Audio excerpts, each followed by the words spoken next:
And now we come to the purpose of color measurement. Why would you measure color now? So, for example, if you look at this yellow ball, you can say, well, I think you would say it's yellow, of course, yeah, but still you can see it's a different yellow here. It's darker than here in the upper part. Then you have a part of gloss here, and it would be difficult to communicate it, for example, by telephone, to say if I have a certain yellow here, I can't really tell you to paint the exactly right yellow on your side of the telephone. So we don't have values to communicate in normal life here. So it's a question of color and also of gloss. For example, here it's glossy, so it's a little bit like a mirror and it's reflecting light. And so when we talk about color, it's not only a question about pigmentation, but also about the surface. Here we have a fabric made with the same pigmentation all over, but the surface is on one side, it's smooth or glossy, and on the other side, it's rough or matte. So that's the same board altogether, but the surface is treated differently. And you can see the smoothie part is much darker and more intense in color than the rough or matte part. So we are always talking about surface as well when we are talking about color. So what was done traditionally when you wanted to have the right color for some product was visual color matching. So it was some human being having a sample and a standard, and who was comparing here two cards, for example, and say it's the same color or it differs. So this could be done in daylight, for example, and there you always see the first flaw, because the daylight is very different every day and it changes also in different seasons. And you don't know if the person is judging it the same way as another person, for example.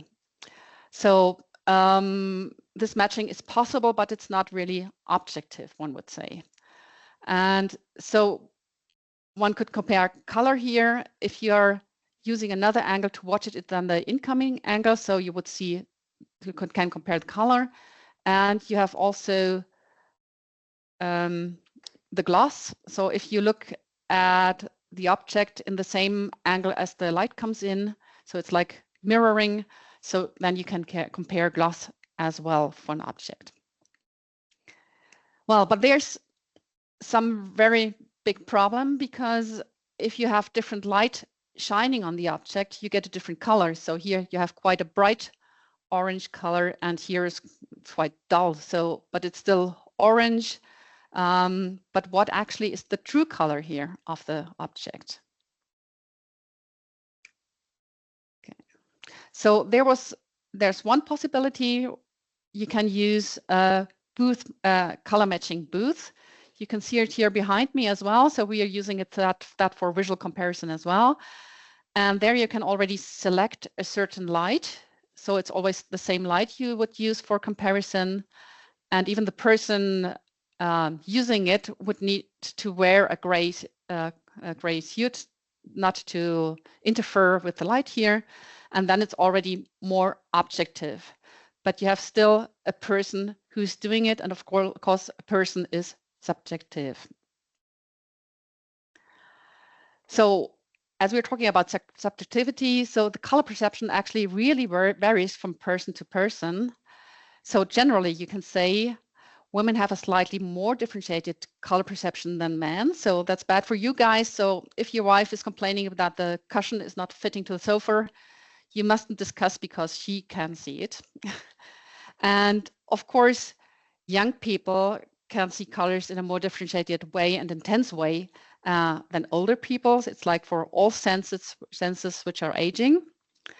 And for example, also the cultural context is very important. For example, Asian people can see significantly more shades of pink than Europeans. So you see, it's not objective altogether.